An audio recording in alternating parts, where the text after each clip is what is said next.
The one thing that stops so many people from posting videos is the fear of being cringe. But that is also what makes this valuable. Because if everyone was a content creator, if everyone had 1 million subscribers on YouTube, well, then it would no longer be valuable, right?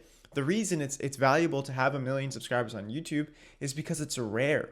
So you should let this idea of being cringe actually motivate you, because it means that less people are willing to do it. And if you have the guts to put yourself out there, then you can be one of the people who has a big impact on the world, or at least a big impact on a small amount of people. Like my videos, sometimes they get like 20 views, but they'll get a comment that says like, this video really helps me. So it's like, if you want to have some sort of impact, if you want to express yourself, if you want to have this outlet, then why not post the videos? Who cares if people think it's cringe or you don't get amazing views? At least you're being honest with yourself.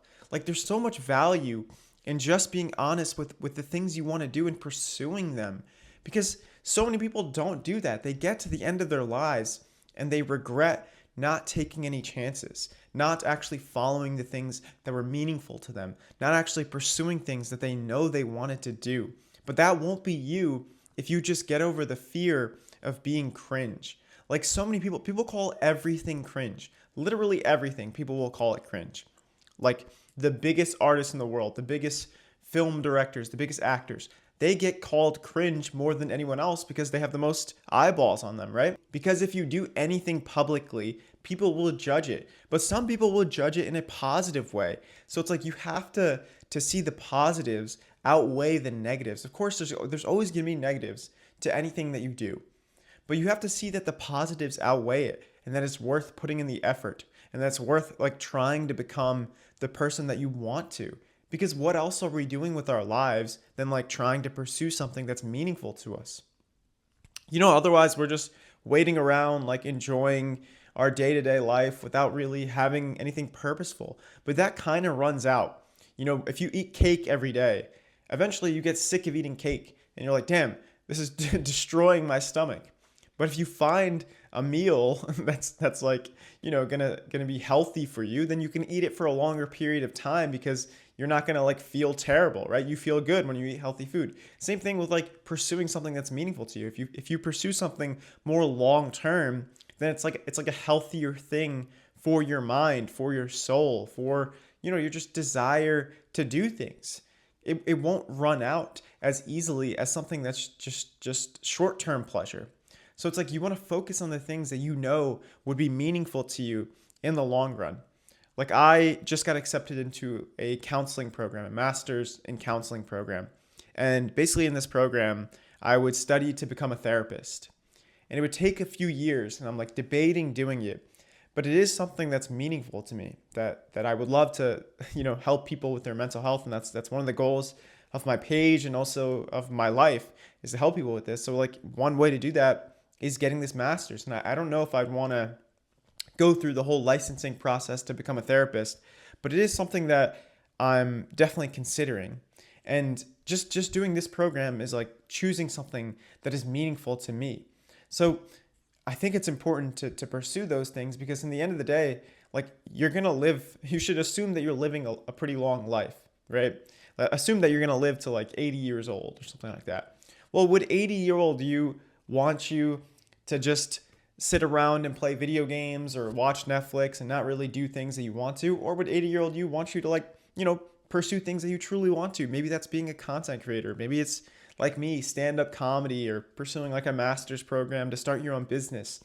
It's like there's so many benefits to pursuing something that's important to you, like long-term benefits. But in the short term, it feels painful. But you develop skills that actually make you more like the person you want to be. And these skills can help you in other areas of life. Like for me, content creation, I feel like I'm a more articulate speaker in person because I've posted hundreds of these videos. I've posted every day for like over 100 days. It's been like 6 months almost, like 5.5 months or something like that. And I've posted every single day. And I'm able to speak for a longer period of time now. Before, I could barely speak for like a minute at a time on camera, and now I could like just ramble for like 20 minutes if I have to, which is like a good skill to have, because sometimes you have to think deeply about a topic to deliver your message. And if you can't really think deeply about a topic to deliver a message, well then you can't really convey your thoughts. You can't really get something across that may be important to the viewer. So it's like there's all these skills that you develop when you pursue something that is meaningful to you. And don't let the fear of being cringe hold you back from that. And so many people do. So many people, they get to the end of their lives and they regret not trying. But you should have this mindset that one, that you're going to be successful with this. And even if you're not, then you should have the mindset that at least you're trying, or at least you tried. That's such a powerful mindset to have. You know, like, you could look back at your life and be like, maybe it didn't work out exactly how you wanted it to, but at least you tried. At least you gave it some effort. You know, having that mindset and it not working out, calling it failure. Some people would call that failure. That is better than regret. Because regret, at least with regret, you don't know. You're like, it's constantly bothering you. Like, man, maybe I could have been an amazing content creator or an amazing actor, or comedian, whatever it is you want to do. Maybe I could have. That feeling is worse than having the feeling like, yeah, I tried and it didn't work out. Because you can at least see yourself as courageous if you try. But if you have regret, then you may think of yourself as like cowardly. And I think that's a worse feeling. And listen, I'm not saying it's easy to post videos, to get over the fear of being cringe, to pursue things that you find meaningful. I don't think it's necessarily easy. It may be one of the most difficult things that you do. But even though it won't be easy, I think it'll be worth it. Life's not easy, but it's worth it. Take care.